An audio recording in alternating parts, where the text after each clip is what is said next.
नमस्कार, जय हिंद, वंदे मातरम। प्यारे बच्चों, आज के इस सेशन में आपका स्वागत है। आज हम जो विषय लेकर आए हैं वो है आपका जीएस मॉक टेस्ट नंबर 8। यहाँ पर आपको भारतीय इतिहास के, भारतीय भूगोल के, विश्व भूगोल के, अर्थव्यवस्था और राज्य व्यवस्था से जुड़े हुए बहुत सारे प्रश्न मिलने वाले हैं जो विभिन्न परीक्षाओं में पूछे गए हैं। सभी प्रश्न बहुत ही अच्छी क्वालिटी के हैं, बार बार परीक्षाओं में पूछे जाते हैं। फिर चाहे आप UP PCS, RO ARO, UP triple SC, PET, lower PCS या अन्य किसी परीक्षा की तैयारी कर रहे हैं जहां पर इतिहास, भूगोल, अर्थव्यवस्था, संविधान पूछा जाता है, तो उन सभी परीक्षाओं के लिए क्लास बहुत ही महत्वपूर्ण है। वीडियो को लाइक कर लीजिएगा, चैनल पर नया है चैनल को सब्सक्राइब कर लीजिएगा, क्योंकि प्रश्न यहीं से आएगा। पढ़ते रहेंगे आप मेरे साथ तो आपको यकीन आएगा। रही बात आज के सेशन की पीडीएफ की, तो स्क्रीन पर आपको व्हाट्सएप नंबर दिख रहा होगा जहां पर आप हमें मैसेज करके हमारे साथ जुड़ सकते हैं और बेहतरीन कंटेंट का लाभ उठा सकते हैं। पूरा कंटेंट आपको सुव्यवस्थित ढंग से उपलब्ध कराया जाता है। जीएस मॉक टेस्ट का अलग से है, आपको PYQs, MCQs, mock test, theory, one liner, पूरा कंटेंट सुव्यवस्थित मिलता है। तो जुड़ने के लिए आपको व्हाट्सएप नंबर पर अपने एग्जाम का नाम लिखना है और कंटेंट हम आपको उपलब्ध कराएंगे। तो चलिए शुरू करते हैं बिना वक्त गवाए आज का ये बेहतरीन सेशन।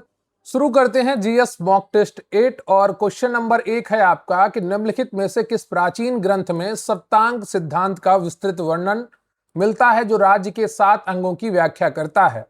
तो इसका सही उत्तर है आपका ऑप्शन अर्थशास्त्र। यूपीपीएससी प्री 2017 का प्रश्न है। कौटिल्य चाणक्य द्वारा रचित अर्थशास्त्र में राज्य के सप्तांग सिद्धांत का वर्णन है। इसके अनुसार राज्य के 7 अंग हैं: स्वामी यानी कि राजा, अमात्य यानी कि मंत्री, जनपद, क्षेत्र और जनसंख्या, दुर्ग यानी कि किला, कोश यानी कि खजाना, दंड यानी कि सेना और मित्र। वैदिक काल में गोहर या गविष्टि शब्द का प्रयोग मुख्य रूप से किसके लिए किया जाता था?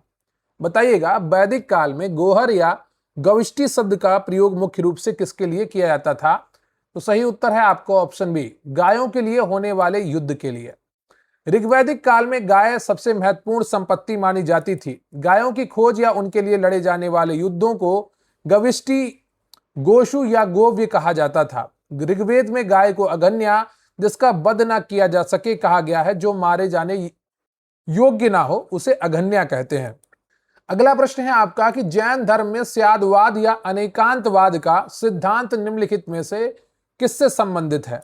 जैन धर्म में स्यादवाद या अनेकांतवाद का सिद्धांत निम्नलिखित में से किससे संबंधित है?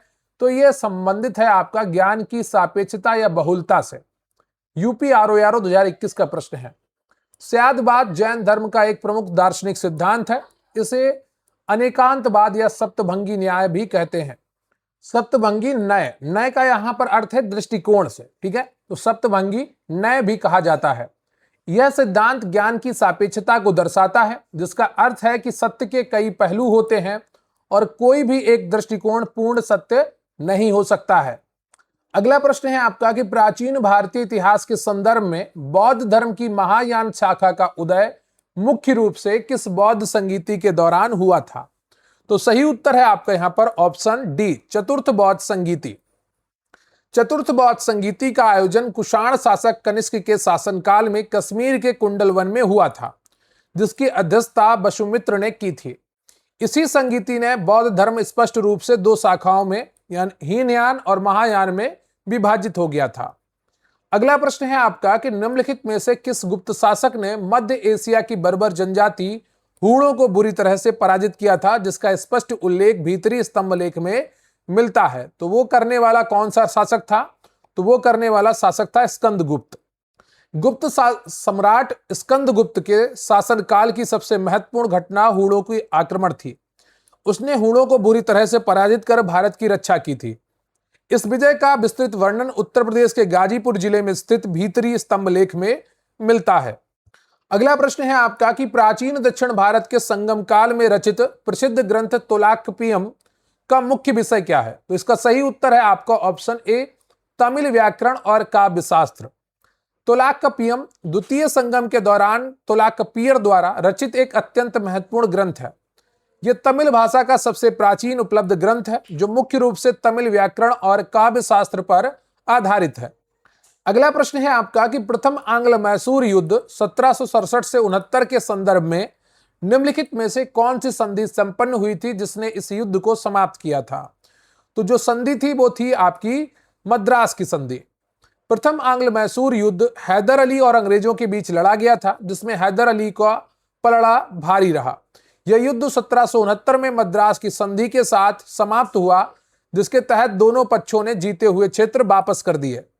अगला प्रश्न है आपका कि 1565 ईस्वी में दक्कन की सल्तनतों बीजापुर, गोलकुंडा, अहमदनगर और बीदर की संयुक्त सेना और विजयनगर साम्राज्य के बीच लड़े गए तालिकोटा के युद्ध, राजसी तंगड़ी युद्ध का मुख्य परिणाम क्या था?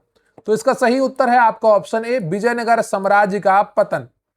तालिकोटा का युद्ध 23 जनवरी 1565 को हुआ था। इसे राजसी तंगड़ी का युद्ध भी कहा जाता है। इसमें दक्कन की संयुक्त सेना ने विजयनगर को बुरी तरह से हराया।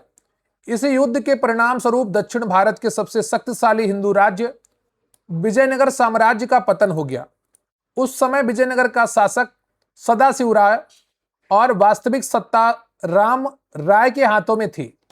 अगला प्रश्न है आपका कि दिल्ली सल्तनत के किस सुल्तान ने कृषि व्यवस्था में सुधार लाने के लिए दीवान ए अमीर को ही कृषि विभाग नामक एक नए विभाग की स्थापना की थी?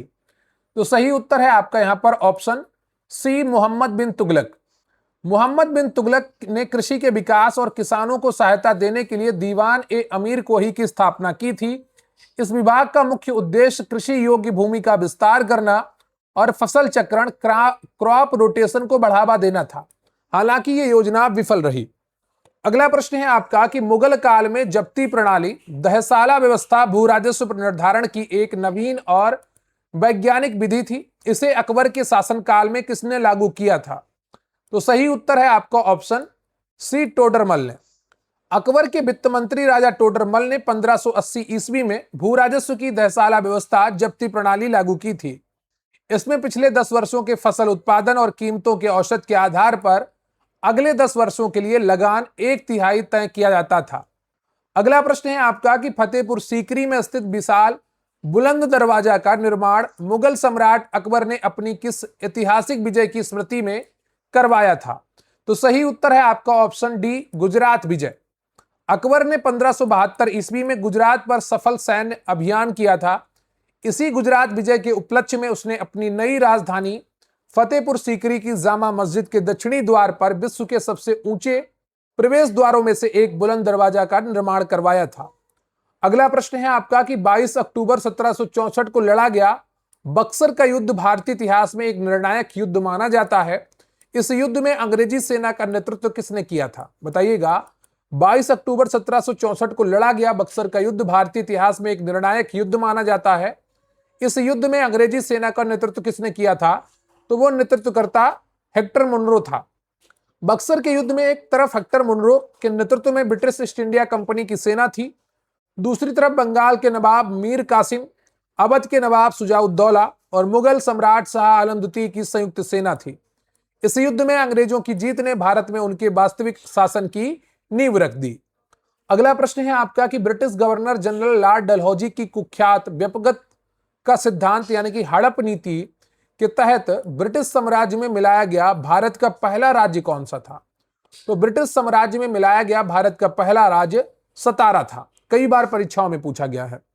लॉर्ड डलहौजी की हड़प नीति के तहत जिन शासकों के कोई जैविक उत्तराधिकारी नहीं थे, उनके राज्य ब्रिटिश साम्राज्य में मिला लिए गए। इस नीति का पहला शिकार 1848 में सतारा राज्य बना। झांसी को 1853 में मिलाया गया था। अगला प्रश्न है आपका कि 1857 के प्रथम स्वतंत्रता संग्राम के दौरान पूर्वोत्तर भारत के असम में विद्रोह का नेतृत्व किसने किया था? तो यह नेतृत्व किया था कंदपेश्वर सिंह और दीवान मनीराम दत्त ने। किसने? कंदपेश्वर सिंह और दीवान मनीराम दत्त ने। 1857 के विद्रोह के समय असम में दीवान मनीराम दत्त ने वहां के अंतिम राजा के पोते कंदपेश्वर सिंह को राजा घोषित कर विद्रोह की शुरुआत की थी। बाद में अंग्रेजों ने विद्रोह को कुचल दिया और मनीराम दत्त को फांसी दे दी थी। अगला प्रश्न है आपका कि 1893 में अमेरिका के शिकागो में आयोजित विश्व धर्म संसद में स्वामी विवेकानंद ने भारत और हिंदू धर्म का शानदार प्रतिनिधित्व किया था। भारत लौटने के बाद 1897 में उन्होंने किस संस्था की स्थापना की थी? तो सही उत्तर है आपका option C, Ramakrishna mission. Swami Vivekananda ने अपने गुरु रामकृष्ण परमहंस की शिक्षाओं का प्रसार करने और सामाजिक कार्य करने के लिए 1897 में पश्चिम बंगाल के बेलूर मठ में रामकृष्ण मिशन की स्थापना की थी? आर्य समाज की स्थापना दयानंद सरस्वती और ब्रह्म समाज की स्थापना राजा राम मोहन राय ने की थी। अगला प्रश्न है आपका कि 1907 के ऐतिहासिक सूरत अधिवेशन में भारतीय राष्ट्रीय कांग्रेस का पहली बार नरम दल और गरम दल में विभाजन हो गया था।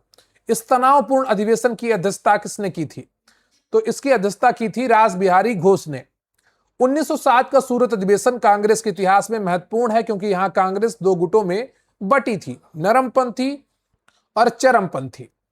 इस अधिवेशन की अध्यक्षता एक नरमपंथी नेता रास बिहारी घोष ने की थी, जबकि गरम दल वाले तिलक या लाला लाजपत राय को अध्यक्ष बनाना चाहते थे। अगला प्रश्न है आपका कि ब्रिटिश शासन को भारत से उखाड़ फेंकने के उद्देश्य से गदर पार्टी की स्थापना 1913 में लाला हरदयाल और सोहन सिंह भाकना द्वारा कहां की गई थी? बताइएगा, 1913 में लाला हरदयाल और सोहन सिंह भाकना ने गदर पार्टी की स्थापना कहां पर की थी? तो यह की थी ऑप्शन सी, सैन फ्रांसिस्को। गदर पार्टी की स्थापना 1913 में अमेरिका के सैन फ्रांसिस्को में प्रवासी भारतीयों द्वारा की गई थी। इसके पहले अध्यक्ष सोहन सिंह भाकना थे। इस संगठन ने गदर नाम का एक साप्ताहिक समाचार पत्र भी निकाला, जिसका पहला अंक उर्दू में छपा था। अगला प्रश्न है आपका कि महात्मा गांधी ने भारत में अपना पहला अखिल भारतीय सत्याग्रह किस कानून या घटना के विरोध में आयोजित किया था? तो सही उत्तर है आपका यहां पर option B, Rowlatt Act. Champaran 1917 Gandhi ji का पहला सत्याग्रह था, लेकिन वह एक केवल क्षेत्रीय आंदोलन था। गांधी जी का पहला अखिल भारतीय सत्याग्रह 1919 में पास हुए काले कानून रॉलेट एक्ट के विरोध में था। इसके तहत बिना अपील, बिना वकील के गिरफ्तारी हो सकती थी। अगला प्रश्न है आपका कि सुभाष चंद्र बोस ने 1939 में कांग्रेस के अध्यक्ष पद से इस्तीफा देने के तुरंत बाद किस नए राजनीतिक दल की स्थापना की थी? तो वो राजनीतिक दल था फॉरवर्ड ब्लॉक। सुभाष चंद्र बोस ने महात्मा गांधी के उम्मीदवार पट्टाभी सीतारामैया को हराकर 1939 का त्रिपुरी अधिवेशन जीता था। गांधी जी से मतभेदों के कारण इस्तीफा देने के बाद उन्होंने कांग्रेस के भीतर ही वामपंथी विचारधारा वाले फॉरवर्ड ब्लॉक की स्थापना की थी। अगला प्रश्न है आपका कि क्रिप्स मिशन 1942 की पूर्ण विफलता के तुरंत बाद भारतीय राष्ट्रीय कांग्रेस द्वारा ब्रिटिश शासन के खिलाफ कौन सा प्रमुख जन आंदोलन शुरू किया गया था? तो यह जन आंदोलन था भारत छोड़ो आंदोलन। मार्च 1942 में स्टैफोर्ड क्रिप्स भारत आए थे, लेकिन वे भारतीयों को पूर्ण स्वतंत्रता देने में विफल रहे। क्रिप्स मिशन की विफलता और जापानी आक्रमण के खतरे को देखते हुए कांग्रेस ने 8 अगस्त 1942 को मुंबई के ग्वालियर टैंक से भारत छोड़ो आंदोलन शुरू किया था, क्विट इंडिया मूवमेंट। तो यह आपके इतिहास का सेक्शन कंप्लीट होता है। अगला जो हमारा सेक्शन है वो है भूगोल का, ज्योग्राफी का। दक्षिण भारत की नीलगिरी पहाड़ियां निम्नलिखित में से किन दो प्रमुख पर्वत श्रृंखलाओं का मिलन बिंदु है? बताइएगा, दक्षिण भारत की नीलगिरी पहाड़ियां निम्नलिखित में से किन दो प्रमुख पर्वत श्रृंखलाओं का मिलन बिंदु है? तो सही उत्तर है आपका ऑप्शन बी, पश्चिमी घाट और पूर्वी घाट। नीलगिरी पहाड़ियां मुख्य रूप से तमिलनाडु, केरल और कर्नाटक के जंक्शन पर स्थित हैं। ये पहाड़ियां पश्चिमी घाट और पूर्वी घाट के मिलन बिंदु के रूप में कार्य करती हैं। इनकी सबसे ऊंची चोटी डोड्डा बेटा है। प्रसिद्ध ब्रह्मपुत्र नदी को तिब्बत में तंग्सपो कहा जाता है। यह नदी भारत में सबसे पहले किस राज्य में प्रवेश करती है, जहां इसे दिहांग के नाम से जाना जाता है? तो यह सबसे पहले भारत में अरुणाचल प्रदेश में प्रवेश करती है। ब्रह्मपुत्र नदी मानसरोवर झील के पास से निकलती है। यह नामचा बरवा पर्वत के पास से यू टर्न लेती है और अरुणाचल प्रदेश में प्रवेश करती है, जहां इसे दियांग कहा जाता है। असम में प्रवेश करने के बाद इसे ब्रह्मपुत्र कहा जाता है। अगला प्रश्न है आपका कि भारत की प्रसिद्ध लोनार झील, जिसे एक क्षुद्र ग्रह के पृथ्वी से टकराने के कारण बनी क्रेटर झील माना जाता है, किस राज्य में स्थित है? तो यह आपकी स्थित है महाराष्ट्र में। लोनार झील महाराष्ट्र के बुलढाणा जिले में स्थित एक खारे पानी की झील है। यह भारत की एकमात्र और दुनिया की सबसे प्रसिद्ध क्षुद्र ग्रह क्रेटर झीलों में से एक है।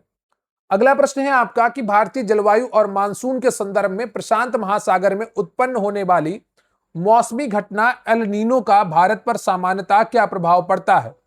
तो इसका सही उत्तर है आपका ऑप्शन बी। यह भारतीय मानसून को कमजोर करता है और सूखे की स्थिति उत्पन्न करता है। एल नीनो एक गर्म समुद्री जलधारा है जो पेरू के तट पर उत्पन्न होती है। एल नीनो के आने से भारतीय मानसून आमतौर पर कमजोर पड़ जाता है, जिससे भारत में कम वर्षा होती है और सूखे की स्थिति उत्पन्न हो सकती है। ला नीना इसके विपरीत मानसून को मजबूत करता है।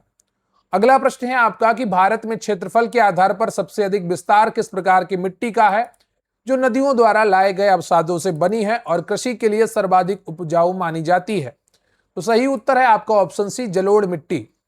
भारत के कुल क्षेत्रफल के लगभग 40 से 43% हिस्से पर जलोढ़ मिट्टी पाई जाती है, जो इसे भारत की सबसे व्यापक मिट्टी बनाती है। यह मुख्य रूप से गंगा, ब्रह्मपुत्र और सिंधु नदी प्रणालियों द्वारा जमा की गई है और इसमें पोटास की प्रचुरता होती है। अगला प्रश्न है आपका कि भारतीय कृषि प्रणाली में रबी की फसल जैसे गेहूं, चना, सरसों की बुवाई सामान्यतः किन महीनों में की जाती है? तो इसका सही उत्तर है आपका ऑप्शन बी, अक्टूबर से नवंबर। रबी की फसल शीत ऋतु की फसलें हैं। इनकी बुवाई अक्टूबर नवंबर में मानसून लौटने के बाद की जाती है और कटाई मार्च अप्रैल में होती है। खरीफ की फसल चावल, कपास मानसून की शुरुआत जून जुलाई में बोई जाती है। अगला प्रश्न है आपका कि झारखंड राज्य में स्थित जादूगोड़ा की खदानें भारत में किस अत्यंत महत्वपूर्ण खनिज खनन के लिए प्रसिद्ध है? तो सही उत्तर है आपका option D, uranium. Jaduguda Jharkhand के पूर्वी सिंहभूमि जिले में स्थित है। यह भारत की पहली सबसे महत्वपूर्ण यूरेनियम खदान है, जिसका संचालन uranium corporation of India limited द्वारा किया जाता है।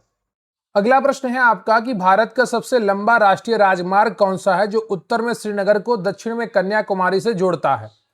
तो सही उत्तर है आपका ऑप्शन बी, NH-44। NH-44, पहले इसे NH-7 कहा जाता था। भारत का सबसे लंबा राष्ट्रीय राजमार्ग है, लगभग 3745 किलोमीटर। यह जम्मू कश्मीर के श्रीनगर से शुरू होकर तमिलनाडु के कन्याकुमारी तक जाता है और उत्तर दक्षिण गलियारे का हिस्सा है। अगला प्रश्न है आपका कि भारत में बाघों के संरक्षण और उनकी घटती आबादी को रोकने के लिए भारत सरकार द्वारा प्रोजेक्ट टाइगर किस वर्ष शुरू किया गया था? तो यह शुरू किया गया था 1973 में। प्रोजेक्ट टाइगर की शुरुआत तत्कालीन प्रधानमंत्री इंदिरा गांधी के कार्यकाल में 1 अप्रैल 1973 को की गई थी। इसका पहला टाइगर रिजर्व उत्तराखंड का जिम कॉर्बेट नेशनल पार्क था। अगला प्रश्न है आपका कि जैव विविधता के संरक्षण के लिए स्थापित नोकरेक बायोस्फीयर रिजर्व, जो यूनेस्को की सूची में भी शामिल है, भारत के किस राज्य में स्थित है? तो यह स्थित है भारत के मेघालय राज्य में।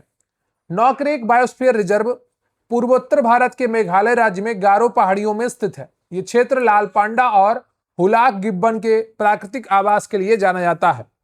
अगला प्रश्न है आपका कि सौरमंडल के ग्रहों में सबसे गर्म ग्रह कौन सा है, जिसका मुख्य कारण उसके वायुमंडल में भारी मात्रा में कार्बन डाइऑक्साइड की उपस्थिति है?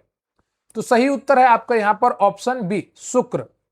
बुध सूर्य के सबसे करीब है, लेकिन सौरमंडल का सबसे गर्म ग्रह शुक्र है। शुक्र के वायुमंडल में लगभग 96% कार्बन डाइऑक्साइड है, जो एक भयंकर ग्रीन हाउस प्रभाव पैदा करती है, जिससे उसका तापमान 470 डिग्री सेल्सियस तक पहुंच जाता है।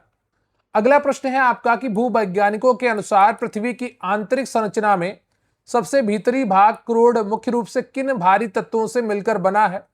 तो यह बना हुआ है निकल और लोहा से। एडवर्ड स्वेस के रासायनिक वर्गीकरण के अनुसार पृथ्वी की सबसे भीतरी परत और निफे कहा जाता है। तो पृथ्वी की सबसे भीतरी परत को क्या कहा जाता है? जो कोर होती है उसे निफे कहते हैं। यह मुख्य रूप से निकल और लोहे जैसे बहुत भारी और चुंबकीय तत्वों से बनी है, जो पृथ्वी के चुंबकीय क्षेत्र का कारण है। अगला प्रश्न है आपका कि विश्व की स्थानीय पवनों के संदर्भ में मिस्ट्रल किस प्रकार की स्थानीय हवा है, जो फ्रांस में रोन नदी घाटी से होकर भूमध्य सागर की ओर बहुत तेज गति से बहती है? तो यह हवा है ठंडी और शुष्क हवा। सी ऑप्शन आपका सही है। मिस्ट्रल एक अत्यंत ठंडी और शुष्क स्थानीय हवा है। यह सर्दियों के दौरान आल्प्स पर्वतों से फ्रांस की रोन नदी से होते हुए भूमध्य सागर लियोन की खाड़ी की ओर तेजी से उतरती है, जिससे तापमान अचानक गिर जाता है। अगला प्रश्न है आपका कि समुद्र विज्ञान के अनुसार विश्व का सबसे गहरा समुद्री गर्त मारियाना ट्रेंच, जिसकी गहराई 11 किलोमीटर से भी अधिक है, किस महासागर में स्थित है? तो यह आपका स्थित है प्रशांत महासागर में। मारियाना ट्रेंच पृथ्वी पर ज्ञात सबसे गहरा महासागरीय गर्त है। यह पश्चिमी प्रशांत महासागर में फिलीपींस के पूर्व में स्थित है। इसका सबसे गहरा बिंदु चैलेंजर डीप कहलाता है। अगला प्रश्न है आपका कि वैश्विक नौवहन के लिए महत्वपूर्ण जिब्राल्टर जल संधि भूमध्य सागर को अटलांटिक महासागर से जोड़ती है। यह किन दो महाद्वीपों को एक दूसरे से अलग करती है? तो सही उत्तर है आपका यहां पर ऑप्शन सी, यूरोप और अफ्रीका। जिब्राल्टर जल संधि यूरोप विशेष रूप से स्पेन को, अफ्रीका विशेष रूप से मोरक्को से अलग करती है। इसे भूमध्य सागर की कुंजी भी कहा जाता है।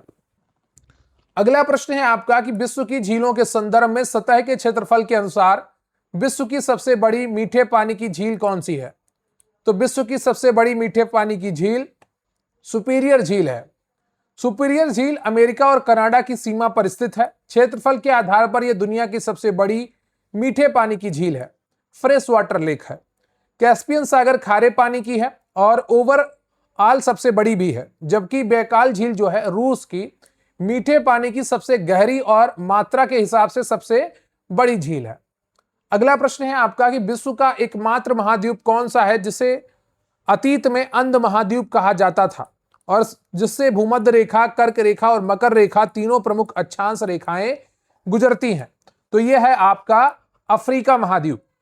अफ्रीका दुनिया का दूसरा सबसे बड़ा महाद्वीप है। 19वीं सदी तक इसके आंतरिक भागों की जानकारी बाहरी दुनिया को ना होने के कारण इसे अंध महाद्वीप कहा जाता था।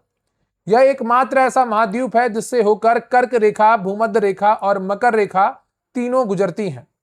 अगला प्रश्न है आपका कि विश्व का सबसे बड़ा उष्ण मरुस्थल उत्तरी अमेरिका का सहारा मरुस्थल है, जबकि विश्व का सबसे बड़ा शीत मरुस्थल निम्नलिखित में से कौन सा है?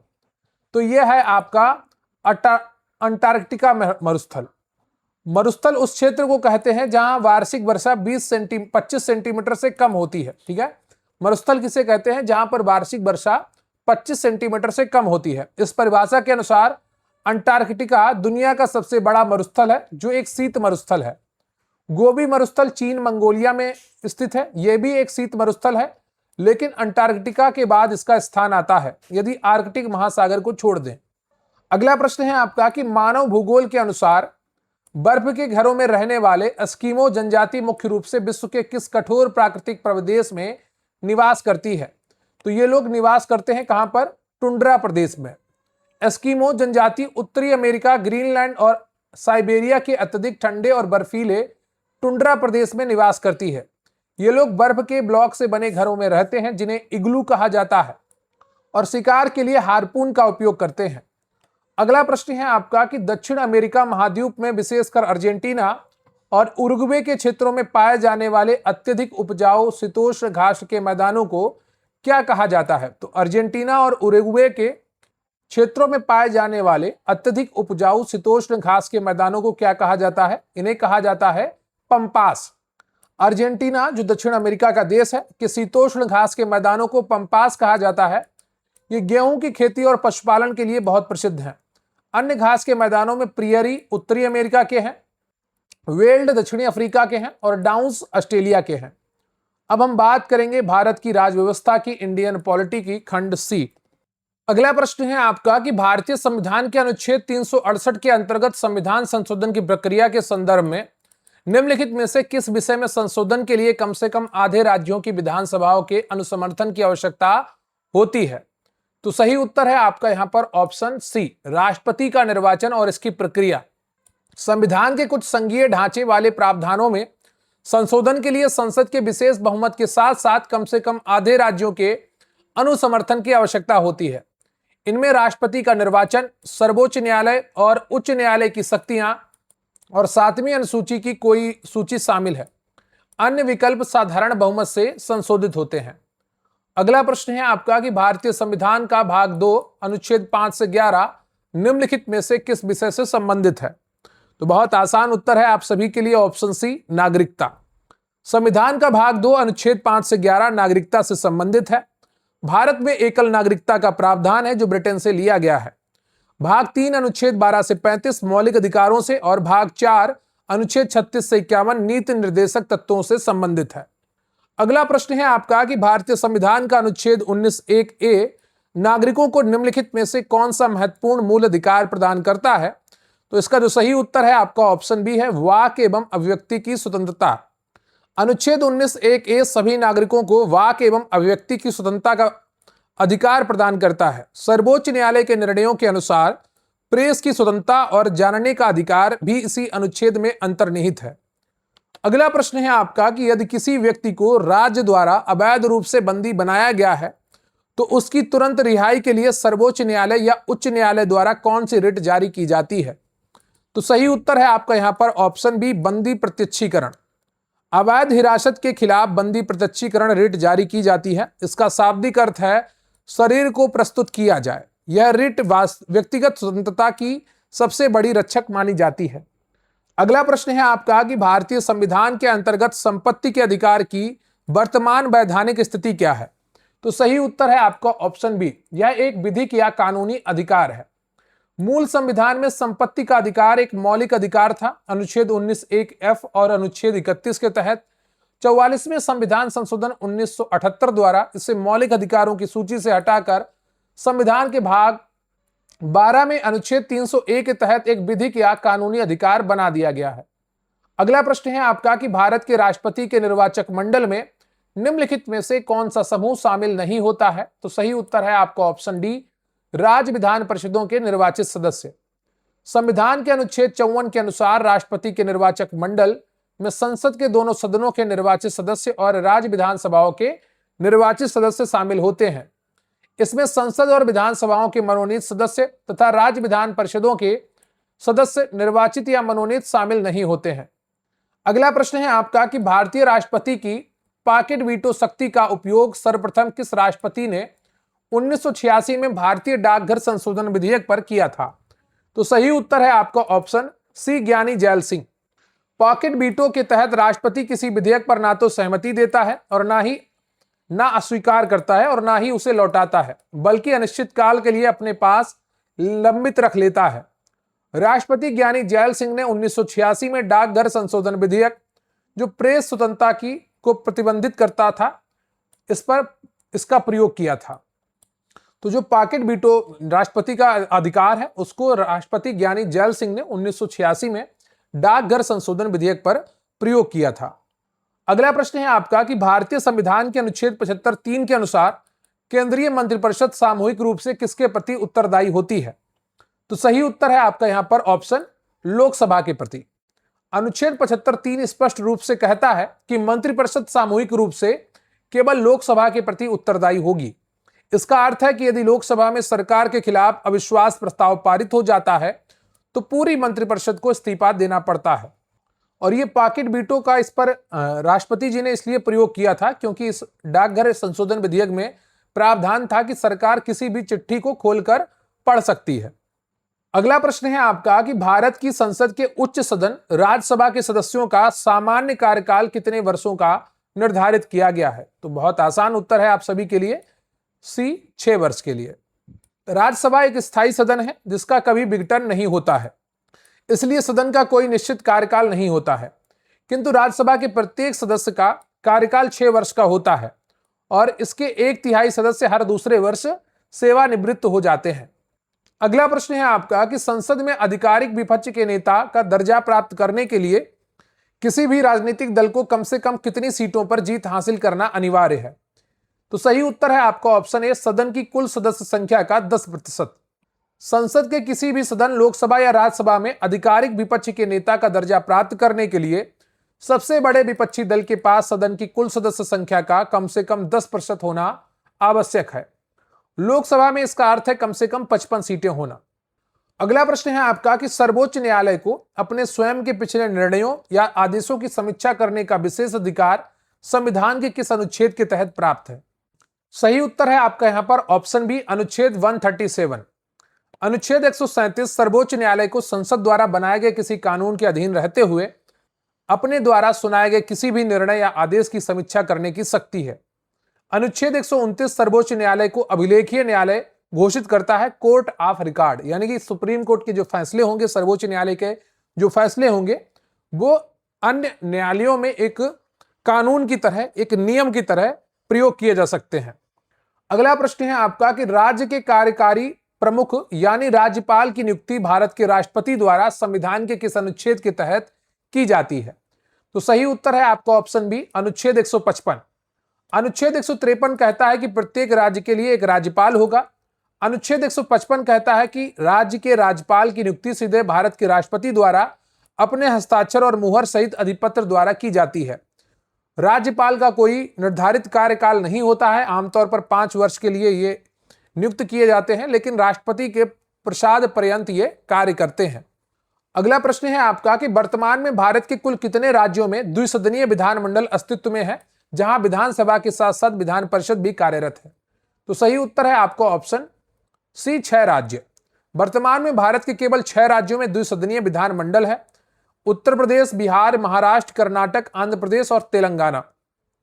अगला प्रश्न है आपका कि स्वतंत्र भारत में ग्राम, ब्लॉक और जिला स्तर पर त्रिस्तरीय पंचायती राज व्यवस्था स्थापित करने की ऐतिहासिक सिफारिश किस समिति ने की थी? तो यह सिफारिश की थी बलवंत राय मेहता समिति ने। बी ऑप्शन आपका सही है। 1957 में गठित बलवंत राय मेहता समिति ने भारत में लोकतांत्रिक विकेंद्रीकरण के लिए त्रिस्तरीय पंचायती राज की सिफारिश की थी। इसमें ग्राम स्तर पर ग्राम पंचायत, ब्लॉक स्तर पर पंचायत समिति और जिला स्तर पर जिला परिषद का सुझाव दिया गया था। अगला प्रश्न है आपका कि भारत के संचित कोष का संरक्षक और नियंत्रक, भारत का नियंत्रक एवं महालेखा परीक्षक की नियुक्ति किस अनुच्छेद के तहत की जाती है? तो यहां पर सही उत्तर है आपका ऑप्शन बी, अनुच्छेद 148। अनुच्छेद 148 में भारत के नियंत्रक एवं महालेखा परीक्षक के स्वतंत्र पद का प्रावधान है। सीएजी की नियुक्ति राष्ट्रपति द्वारा की जाती है और इसे केवल सर्वोच्च न्यायालय के न्यायाधीश के समान प्रक्रिया द्वारा ही हटाया जा सकता है।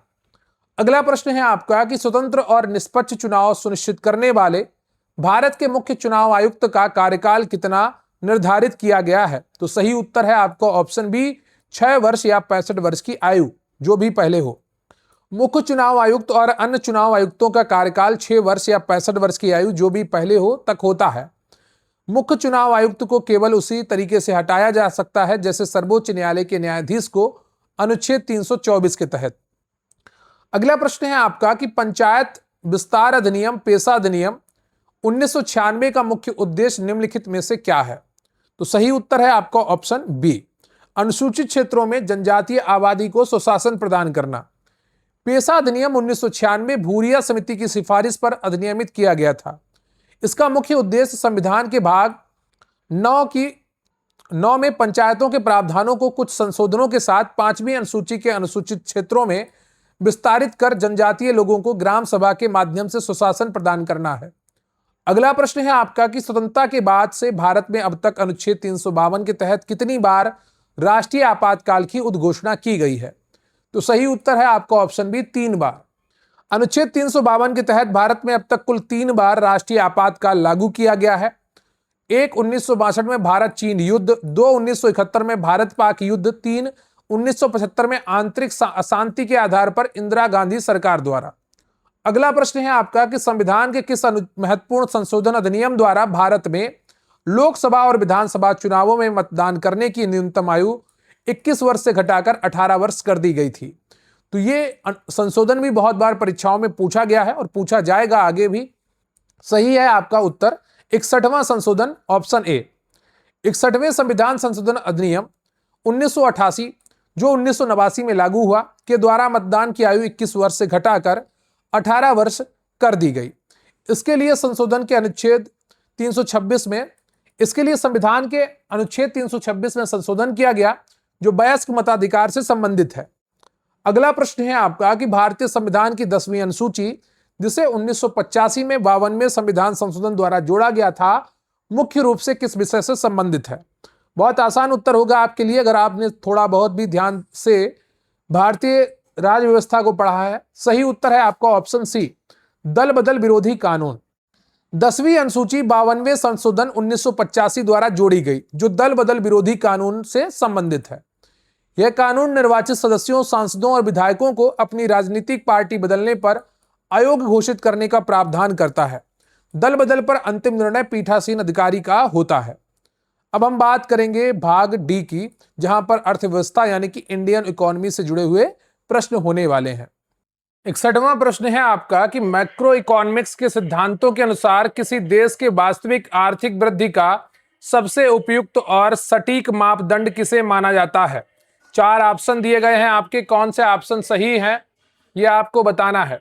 और यहां पर जो सही ऑप्शन है आपका वो है ऑप्शन सी, प्रति व्यक्ति वास्तविक आय। किसी देश के आर्थिक विकास का सबसे सटीक और उपयुक्त मापदंड प्रति व्यक्ति वास्तविक आय को माना जाता है। यह मुद्रास्फीति को समायोजित करने के बाद मापी जाती है और नागरिकों के औसत जीवन स्तर में वास्तविक सुधार को दर्शाती है। अगला प्रश्न है आपका कि भारतीय अर्थव्यवस्था की संरचना में कृषि, वानिकी, मत्स्य पालन और खनन जैसी गतिविधियां किस क्षेत्र के अंतर्गत वर्गीकृत की जाती हैं? तो सही उत्तर है आपका ऑप्शन प्राथमिक क्षेत्र। अर्थव्यवस्था का प्राथमिक क्षेत्र वह है जो प्राकृतिक संसाधनों के सीधे दोहन पर निर्भर करता है। इसमें कृषि, वानिकी, पशुपालन, मत्स्य पालन, खनन आदि शामिल है। तृतीय क्षेत्र में मुख्य रूप से सेवाओं से संबंधित है, जैसे बैंकिंग सेवा है, इंटरनेट है, आपका डिलीवरी है। अगला प्रश्न है आपका कि भारत के केंद्रीय बैंक भारतीय रिजर्व बैंक की स्थापना 1935 में हुई थी।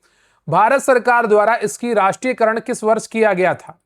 तो सही उत्तर है आपका ऑप्शन बी 1949।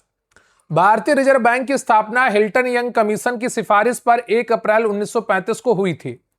स्वतंत्रता के बाद आरबीआई सार्वजनिक स्वामित्व का हस्तांतरण अधिनियम 1948 के आधार पर 1 जनवरी 1949 को इसका पूर्ण रूप से राष्ट्रीयकरण कर दिया गया। अगला प्रश्न है आपका कि मौद्रिक नीति के संदर्भ में जब भारतीय रिजर्व बैंक रेपो दर में अचानक वृद्धि करता है तो इसका अर्थव्यवस्था पर सामान्यतः क्या प्रभाव पड़ता है?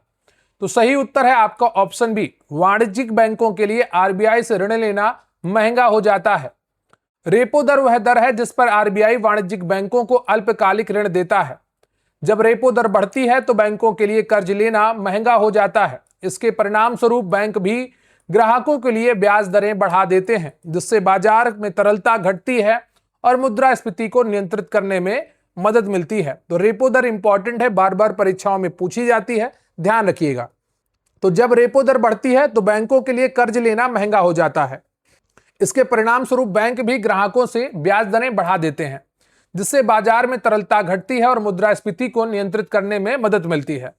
रेपो दर वह दर है जिस पर आरबीआई वाणिज्यिक बैंकों को अल्पकालिक ऋण देता है। अगला प्रश्न है आपका कि अर्थव्यवस्था में बढ़ती महंगाई या मुद्रास्फीति की स्थिति में समाज का निम्नलिखित में से कौन सा वर्ग सबसे अधिक लाभान्वित होता है? तो जो लाभान्वित होता है वो होता है देनदार।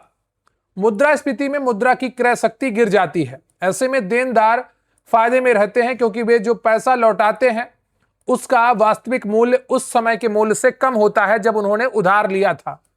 लेनदारों और निश्चित आय वालों को नुकसान होता है।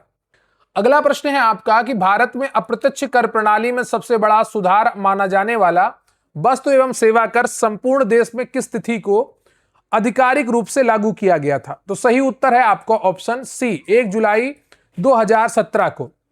वस्तु एवं सेवा कर भारत में 1 जुलाई 2017 की मध्यरात्रि से लागू किया गया था। इसे 101वें संविधान संशोधन अधिनियम द्वारा पेश किया गया था और इसका आदर्श वाक्य एक राष्ट्र एक कर एक बाजार है। अगला प्रश्न है आपका कि कराधान प्रणाली में करों की मुख्य रूप से प्रत्यक्ष और अप्रत्यक्ष करों में बांटा जाता है। निम्नलिखित में से कौन सा कर प्रत्यक्ष कर का एक प्रमुख उदाहरण है? तो सही उत्तर है आपका ऑप्शन सी, आयकर। प्रत्यक्ष कर वह कर है जिसका बोझ सीधे उसी व्यक्ति या संस्था पर पड़ता है जिस पर वह लगाया जाता है। इसे किसी और पर स्थानांतरित नहीं किया जा सकता है। आयकर, निगम कर और संपत्ति कर प्रत्यक्ष करों के उदाहरण हैं। जीएसटी, सीमा शुल्क अप्रत्यक्ष कर हैं। अगला प्रश्न है आपका कि भारत के आर्थिक नियोजन के इतिहास में गरीबी हटाओ का प्रसिद्ध राजनीतिक और आर्थिक नारा किस पंचवर्षीय योजना के दौरान दिया गया था? तो सही उत्तर है आपका ऑप्शन सी, 5वीं पंचवर्षीय योजना। गरीबी हटाओ का जो नारा है ये इंदिरा गांधी द्वारा दिया गया था। इसे मुख्य रूप से 5वीं पंचवर्षीय योजना 1974 से 1979 का मुख्य उद्देश्य बनाया गया था। इस योजना का दूसरा मुख्य उद्देश्य आत्मनिर्भरता प्राप्त करना था, लेकिन एक चीज है यहां पर याद करने योग्य कि यह योजना 1 वर्ष पहले ही समाप्त कर दी गई थी 1978 में। अगला प्रश्न है आपका कि संयुक्त राष्ट्र द्वारा जारी किए जाने वाले बहुआयामी गरीबी सूचकांक में मुख्य रूप से किन 3 प्रमुख आयामों का आकलन किया जाता है? तो इसमें 3 प्रमुख जो आकलन है वो है आपके स्वास्थ्य, शिक्षा और जीवन स्तर। वैश्विक बहुआयामी गरीबी सूचकांक multi dimensional poverty index MPI को संयुक्त राष्ट्र विकास कार्यक्रम और ओफी द्वारा विकसित किया गया है। ये 3 मुख्य आयामों स्वास्थ्य यानी कि हेल्थ, शिक्षा यानी कि एजुकेशन और जीवन स्तर पर आधारित है, जिन्हें आगे 10 संकेतकों में विभाजित किया गया है। इसमें आय को सीधा मापदंड नहीं माना जाता है।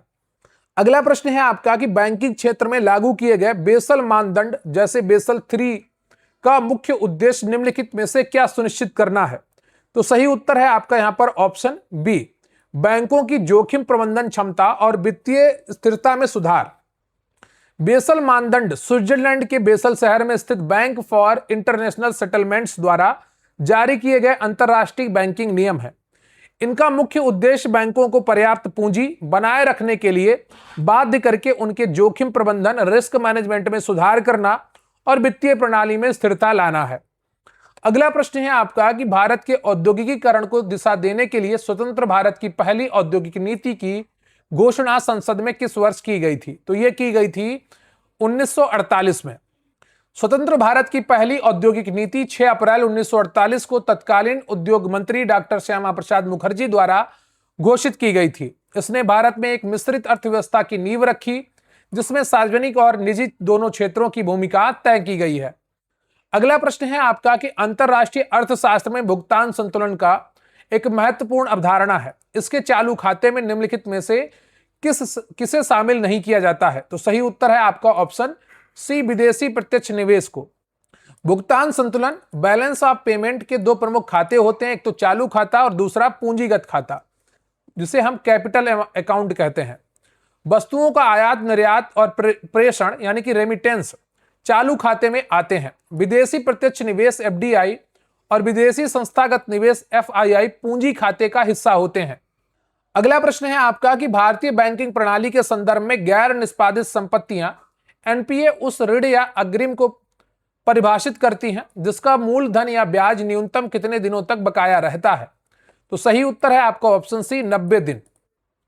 भारतीय रिजर्व बैंक के दिशा निर्देशों के अनुसार किसी ऋण को गैर निष्पादित संपत्ति के रूप में तब वर्गीकृत किया जाता है जब उस पर मूलधन की किस्त या ब्याज का भुगतान 90 दिनों से अधिक समय तक अतिदेय रहता है। कृषि ऋणों के लिए यह अवधि फसल के मौसम पर निर्भर करती है। अगला प्रश्न है आपका कि 1960 के दशक में भारत में शुरू की गई हरित क्रांति का सबसे अधिक सकारात्मक और परिवर्तनकारी प्रभाव किस फसल के उत्पादन और उत्पादकता पर पड़ा था? तो सही उत्तर है आपका ऑप्शन बी, गेहूं। भारत में हरित क्रांति के जनक डॉक्टर एमएस स्वामीनाथन थे। यद्यपि इसका उद्देश्य चावल और गेहूं दोनों का उत्पादन बढ़ाना था, लेकिन सबसे अधिक और अभूतपूर्व सफलता गेहूं के उत्पादन में प्राप्त हुई, विशेषकर पंजाब, हरियाणा और पश्चिमी उत्तर प्रदेश में। अगला प्रश्न है आपका कि ब्रिटेन वुड्स सम्मेलन के परिणाम स्वरूप स्थापित हुए अंतरराष्ट्रीय मुद्रा कोष और विश्व बैंक, जिन्हें ब्रिटेन वुड्स जुड़वा कहा जाता है, का मुख्यालय कहां स्थित है? बहुत बार परीक्षाओं में पूछे गए हैं और सही उत्तर है आपका ऑप्शन सी, वाशिंगटन डीसी। अंतरराष्ट्रीय मुद्रा कोष और विश्व बैंक दोनों की स्थापना 1944 के ब्रिटेन वुड्स सम्मेलन के तहत हुई थी। इन दोनों प्रमुख वैश्विक वित्तीय संस्थानों का मुख्यालय अमेरिका की राजधानी वाशिंगटन डीसी में स्थित है। अगला प्रश्न है आपका कि वैश्विक व्यापार को विनियमित करने वाले विश्व व्यापार संगठन की स्थापना 1 जनवरी 1995 को किस ऐतिहासिक समझौते के परिणाम स्वरूप हुई थी, जिसने गैट का स्थान लिया है? तो सही उत्तर है आपका ऑप्शन बी, मार्केस समझौता। विश्व व्यापार संगठन की स्थापना 1 जनवरी 1995 को उरुग्वे दौर की बहुपक्षीय व्यापार वार्ता के समापन पर हुए मार्केस समझौते के तहत हुई थी। डब्ल्यूटीओ ने पुराने टैरिफ और व्यापार पर सामान्य समझौते की जगह ली है। इसका मुख्यालय जिनेवा, स्विट्जरलैंड में है। अगला प्रश्न है आपका कि भारत में पूंजी बाजार और शेयर बाजारों के सुचारू संचालन, निवेशकों के हितों की रक्षा और धोखाधड़ी को रोकने के लिए सर्वोच्च नियामक संस्था कौन सी है? तो यहां पर जो सही ऑप्शन है वो कौन सा है? वो आपका ऑप्शन सी है, भारतीय प्रतिभूति और विनिमय board, securities and exchange board of India, जिसको शॉर्ट में सेबी कहते हैं। इसका गठन 1988 में हुआ था और 1992 के सेबी अधिनियम के तहत इसे वैधानिक दर्जा दिया गया। इसका मुख्यालय मुंबई में स्थित है। अगला प्रश्न है आपका कि सरकारी बजट के संदर्भ में सरकार के कुल व्यय और उसकी कुल प्राप्तियों, जिसमें उधार और अन्य देयताओं को शामिल नहीं किया जाता है, के बीच के अंतर को क्या कहा जाता है?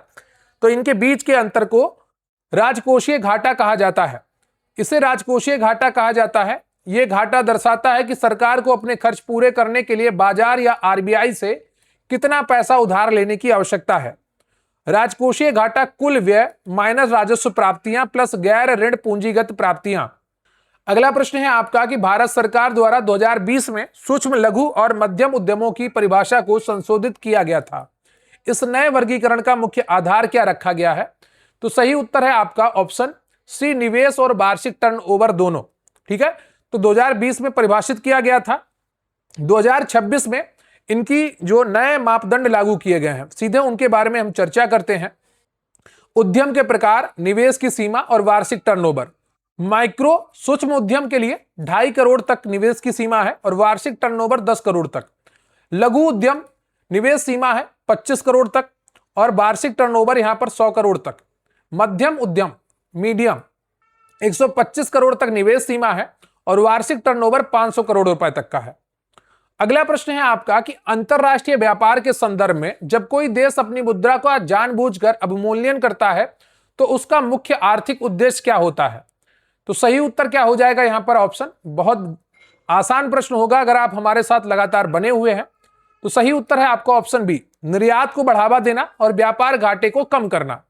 जब कोई देश जानबूझकर अपनी मुद्रा का मूल्य अन्य विदेशी मुद्राओं जैसे डॉलर की तुलना में कम कर देता है तो उसे अवमूल्यन कहा जाता है। इसका मुख्य उद्देश्य निर्यात को विदेशी खरीदारों के लिए सस्ता बनाकर उसे बढ़ावा देना और आयात को महंगा कर व्यापार घाटे को कम करना होता है। तो आज का सेशन आपका यहां पर कंप्लीट होता है। वीडियो को लाइक करिएगा, चैनल पर नए हैं चैनल को सब्सक्राइब करिएगा और कमेंट करके बताइएगा कि इन 80 प्रश्नों में से आपके कुल कितने प्रश्न सही हुए हैं।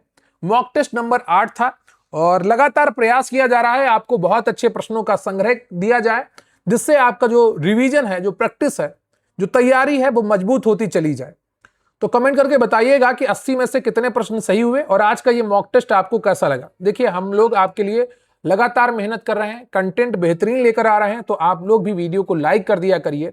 जितने व्यूज हैं उतने लाइक तो बनते हैं यार, इतनी मेहनत के साथ ये कंटेंट आपके लिए तैयार किया जाता है, तो उतने नहीं तो कम से कम आधे तो लाइक होने ही चाहिए और कमेंट भी अच्छे अच्छे किया करिए। रही बात सेशन की पीडीएफ की, तो स्क्रीन पर आपको व्हाट्सएप नंबर दिख रहा होगा जहां पर जाकर आप हमारे साथ जुड़ सकते हैं और बेहतरीन कंटेंट का लाभ उठा सकते हैं। लोअर पीसेस बैच पे ऑफर चल रहा है जहां पर आप हमारे साथ जुड़कर इस कंटेंट का लाभ उठा पाएंगे। बहुत कम समय बचा है लोअर पीसेस एग्जाम में, लेकिन पर्याप्त समय है बेहतरीन रिवीजन के लिए। इस समय में अगर आप सही से सदुपयोग कर लेंगे तो आपका सिलेक्शन पक्का हो जाएगा। तो आज के लिए बस इतना ही। तैयारी करते रहिए, मेहनत करते रहिए। अगर आप जुड़ना चाहते हैं तो स्क्रीन पर जो व्हाट्सएप नंबर दिख रहा है वहां पर आप हमें मैसेज करिए, अपने एग्जाम का नाम लिखिए और हम आपको पूरा कंटेंट किस प्रकार से प्रोवाइड कराना है उसकी प्रोसेस बताएंगे। तो मिलते हैं फिर नेक्स्ट सेशन में, तब तक के लिए जय हिंद, जय भारत।